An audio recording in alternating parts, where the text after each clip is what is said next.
Señora presidenta, señorías.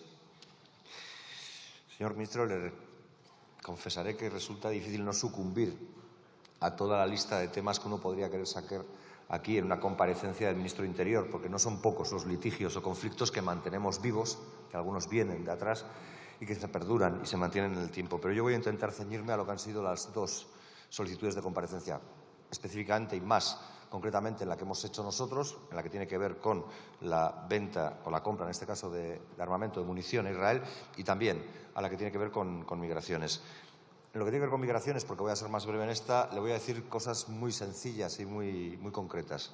Si no quiere parecerse al PP y a Vox, no ponga en pie las mismas políticas que PP y Vox. Si lo que usted plantea en política migratoria se parece a aquellos aventados que defienden la teoría del gran reemplazo, mal vamos, porque eso es la antítesis, la antinomia a lo que significa cualquier valor de izquierda.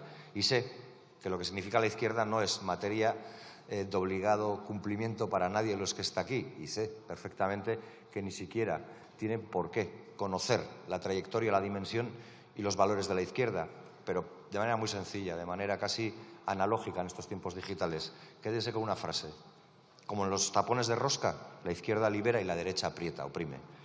A partir de ahí, no entendemos que cuando se habla de crisis migratoria en esta Cámara se haga un esfuerzo muy evidente para no hablar nunca de las causas y centrarnos solo en las consecuencias. Y fundamentalmente entre las consecuencias, aquellas que nos generan alguna situación de conflicto, bien sea por falta de inclusión o inserción, bien sea por los propios conflictos sociales derivados de la escasez material con la que vienen aquellos que emigran en muchas de las ocasiones. Nadie nunca habla de las causas, probablemente porque desnudaría nuestra naturaleza expoliadora, desnudaría nuestra actitud para con ellos en sus territorios durante siglos. Y probablemente porque así no queremos entender tampoco que eso que llaman crisis migratoria, que algunas veces, cuando están más tranquilos, llaman flujos migratorios, es algo que ha acompañado a la humanidad desde el inicio de los tiempos. Y que, en cualquier caso, desde luego, las políticas que se han puesto en pie y encima de la mesa, desde la Europa fortaleza hasta la externalización de fronteras, no han hecho sino agravar el problema. Porque es bastante cínico, por no decir delirante, que se hable de un control de fronteras más férreo y que lo hagan aquellos que decidieron externalizar las fronteras pagando dinero a Libia, que era un Estado fallido, para que Libia hiciera lo que está haciendo con la población migrante que atraviesa África para poder llegar a Europa. Eso sí es, desde luego, deleznable. Nosotros, el único debate en el que estamos interesados que se dé en esta materia, en esta Cámara, porque creo que se lo debemos a muchísima gente, es el que tiene que ver con la regularización de las personas migrantes, con las más de medio millón de personas que están esperando que se desbloquee su situación, para que nadie olvide todo lo que han aportado a esta sociedad, todo lo que siguen aportando a esta sociedad. A partir de ahí, lo demás, palabrería y discursos que únicamente acentúan la dificultad. Nunca buscan soluciones inclusivas y soluciones de convivencia. Y me centro ya en el objeto de nuestra comparecencia. Aludía el señor ministro al inicio de su intervención, y para contextualizarla, a la dramática pero posible muerte de 14.000 bebés en el plazo de muy pocas horas si no se deja entrar material y suministros a la Franja de Gaza. Y es verdad, hay que tenerlo en mente, pero eso tendría que ser un estímulo para hacer mucho más de lo que estamos haciendo. Habría que actualizar todavía más esa noticia y hablar del ataque que han sufrido una delegación europea por parte de las tropas israelíes, no de sujetos israelíes fuera de control, de las tropas israelíes a una delegación europea esta misma mañana. Entiendo que no es porque han quedado segundos en Eurovisión, entiendo que obedece a una lectura bastante más compleja, que obedecerá, sin duda, a su voluntad de exterminar y que no haya ojos, que no haya testigos de lo que van a hacer en el exterminio de toda la población palestina, en el exterminio y en el genocidio que quieren practicar con los y las palestinas. No valen las medias tintas. ¿De qué sirve que estemos midiendo los pasos a dar con un Estado que niega cualquier legalidad internacional que pase por encima de sus propósitos o sus deseos?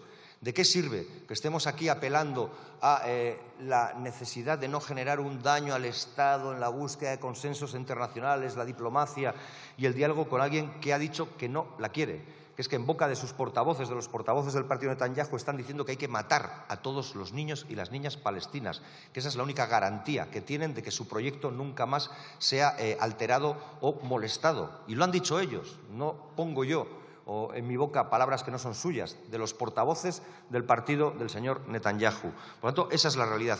Yo quiero poner en valor lo que aprobamos ayer aquí, no porque sea suficiente, sino porque es un primer paso necesario.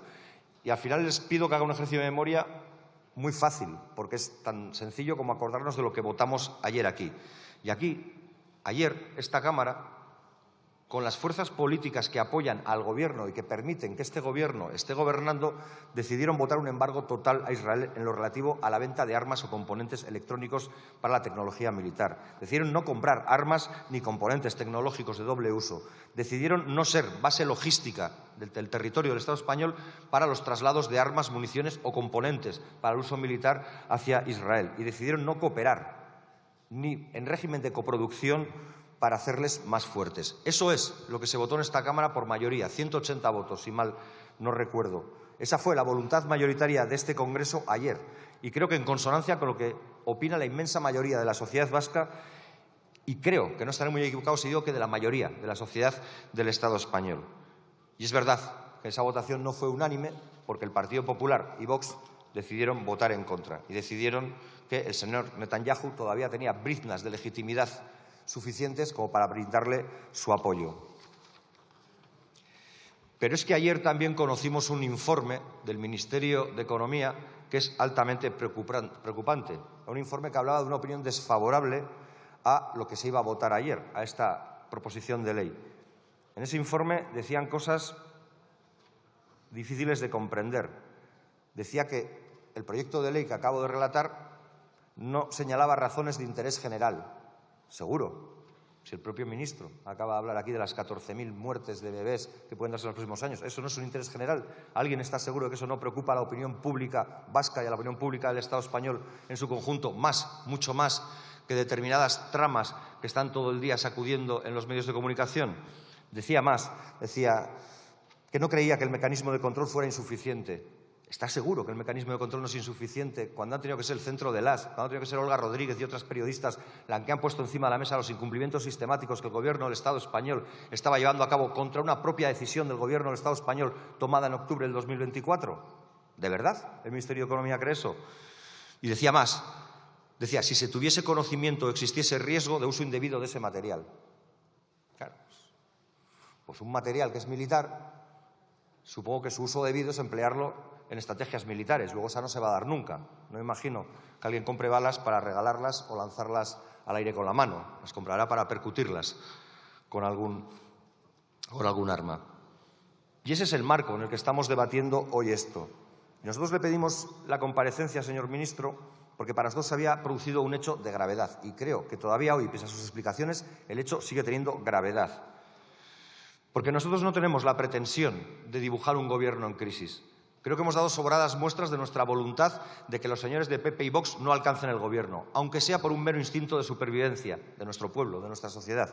Por lo tanto, no nos alimenta ninguna voluntad de dibujar o agrandar crisis o imágenes de crisis en el Gobierno. Lo que no queremos es apoyar a un Gobierno que carezca de credibilidad. Y no se puede decir una cosa y hacer otra a espaldas de este hemiciclo.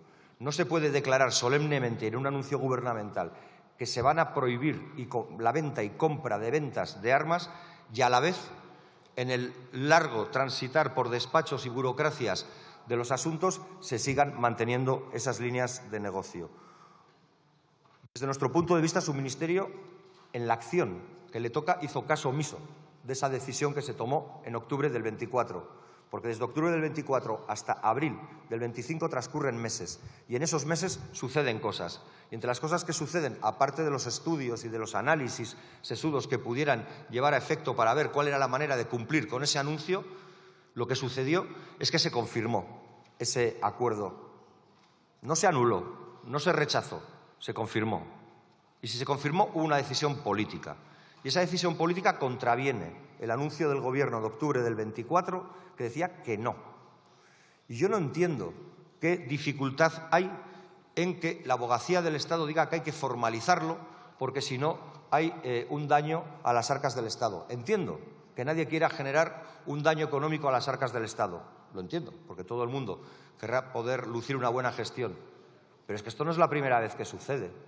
Es que el Estado español ya ha pagado indemnizaciones por negocios cesantes. ¿Qué pasa? Que si es Castor no es problema y no genera toda esta dificultad y, sin embargo, si es un contrato de 6 millones de euros, pero con una empresa israelí, sí lo genera.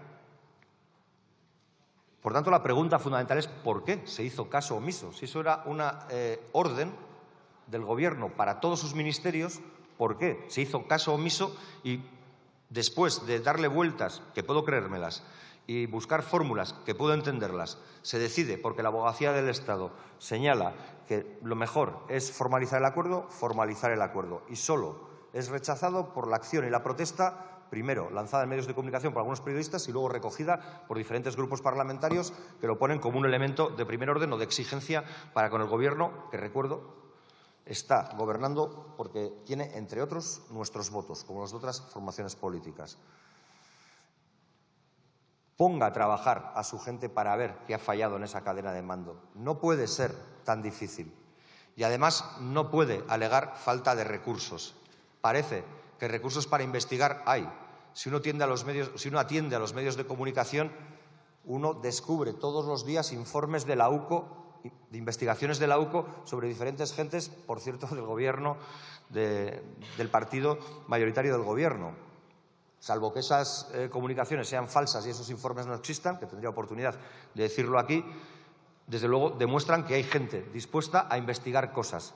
Que investiguen también esta, porque si no van a parecer una UCO patriótica en recuerdo de aquella otra policía patriótica que hace no tantos años vivimos por aquí. Queremos, en definitiva, respuestas claras y no nos vale tampoco que se hable de un error puntual. Y entiéndame, señor ministro, cuando desde el Ministerio del Interior, y da igual quién haya sido el ministro o ministra del Interior, se nos dice que algo que se ha hecho mal ha sido debido a un error puntual, en Euskal Herria nos ponemos a temblar, porque sabemos de lo que se tapa como error puntual y acaba siendo práctica general. Pero voy más allá. Más importante que el qué pueden hacer para ver qué ha pasado sería mirar al presente también y al futuro.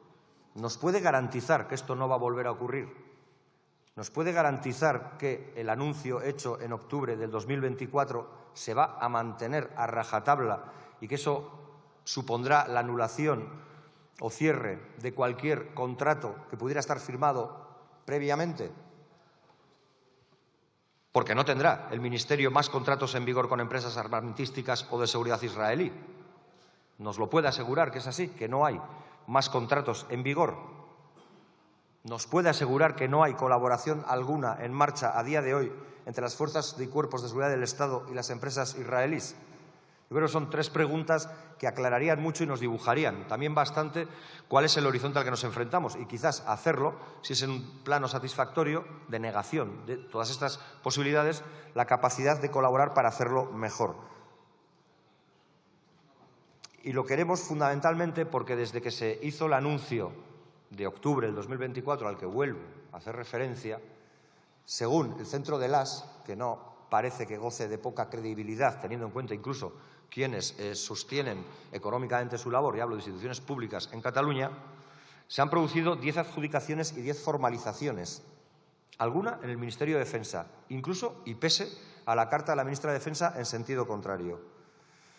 Y, en definitiva, nosotros lo que pedimos es que se haga lo mismo que se ha hecho con esas balas que se iban a comprar, esos millones de euros gastados en balas 9 milímetros que se iban a emplear, que se haga con todos los contratos que hay en la actualidad en vigor con Israel.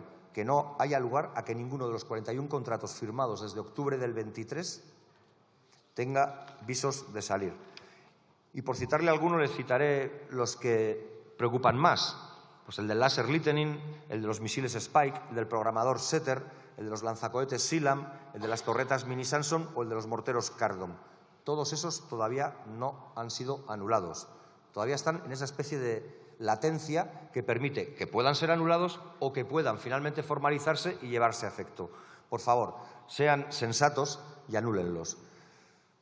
Creemos que eso es atender al sentir mayoritario de esta Cámara, creemos que eso es atender al sentir mayoritario de la población, creemos que no hay grieta ni fisura entre la sociedad y esta Cámara en esta decisión y en lo que tiene que ver con la postura genocida de Israel. Queremos, en definitiva, que las empresas israelíes como Rafael, Elbit, SimSystem y otras, ya sea en trabajo único o de colaboración o cooperación con empresas españolas y también, ¿por qué no?, vascas, dejen de hacer negocio a costa de lo que está pasando en Palestina. Porque cada negocio que hacen es un negocio que refuerza a quien está practicando el genocidio. Y nadie que diga defender los derechos humanos puede mirar hacia otro lado cuando esto sucede o se perpetra. Besterik ez.